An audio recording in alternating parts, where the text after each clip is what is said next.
بسم اللہ الرحمن الرحیم۔ السلام علیکم صلی اللہ علیہ وآلہ وسلم۔ حسن خاتمہ سے کیا مراد ہے؟ الشیخ بن عثیمین رحمۃ اللہ علیہ فرماتے ہیں، اچھے انجام کا مطلب یہ نہیں کہ آپ ضرور مسجد میں فوت ہوں یا جائے نماز پر، یا آپ جس وقت فوت ہوں تو قرآن آپ کے ہاتھ میں ہو، یا آپ بیت اللہ کا طواف کر رہے ہوں۔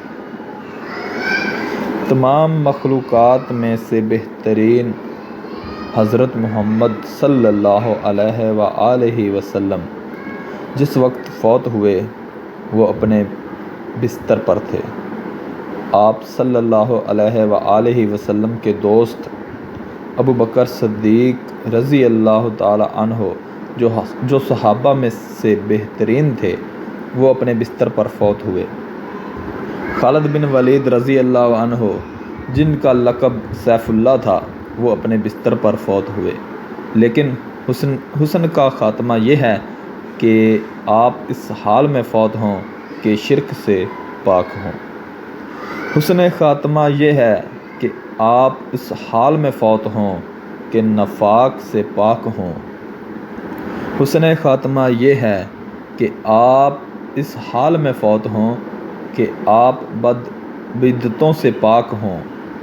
حسن خاتمہ یہ ہے کہ آپ اس حال میں فوت ہوں کہ آپ قرآن و سنت پر عمل پیرا ہوں۔ حسن خاتمہ یہ ہے کہ آپ اس حال میں فوت ہوں کہ آپ مسلمانوں کے خون، مال اور عزت کے بوجھ سے ہلکے ہوں، حقوق اللہ اور حقوق العباد کو ادا کرنے والے ہوں۔ حسن خاتمہ یہ ہے کہ آپ اس حال میں فوت ہوں کہ آپ کا دل سلامت ہو، نیت پاک ہو اور آپ حسن اخلاق پر ہوں۔ کسی مسلمان کے لیے آپ کے دل میں کوئی بغض، کینہ نہ ہو اور نفرت نہ ہو۔ حسن خاتمہ یہ ہے کہ آپ اس حال میں فوت ہوں کہ آپ پانچوں نمازوں کو ان کے وقت پر ادا کرنے والے ہوں۔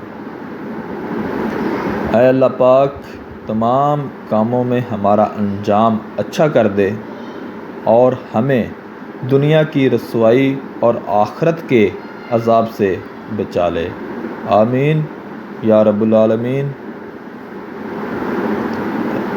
ویڈیو اچھی لگے تو لازمی لائک اور شیئر کریں۔ اللہ حافظ۔